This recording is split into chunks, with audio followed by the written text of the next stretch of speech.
James O'Shaughnessy. I'm the chair of the International Positive Education Network.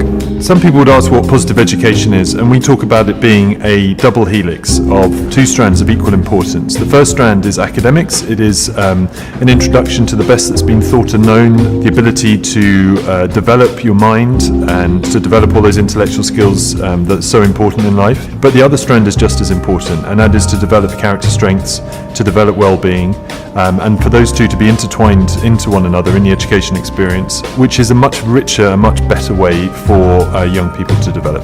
IPEN came together after Martin Seligman and I had a meeting to discuss what an education would look like if it had this purpose of developing the academics plus the character and well-being as well.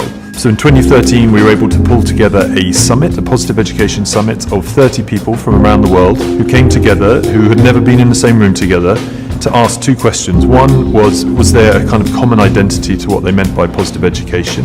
And despite important differences, we thought there was. And the second question was, is there a need for an organisation that can pull everyone together who's interested in this agenda so they can collaborate and push it forward? And that's how IPEN was born.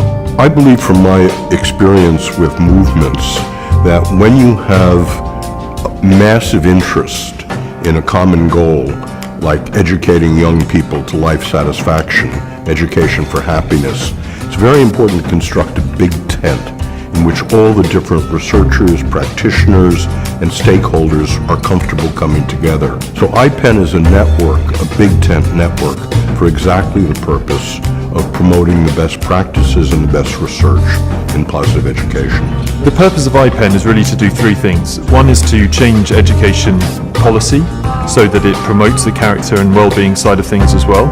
The second is to provide best practice and to spread the best practice, the best research among people who are interested in this agenda. And the third is to bring people together and collaborate. We think this is, in some ways, the third part is the most important because the strength of this movement comes from bringing people together in order to share their experiences, to challenge one another with their different ways of thinking, and to go back with very practical things that they can do in their own schools and colleges and so on to introduce positive education.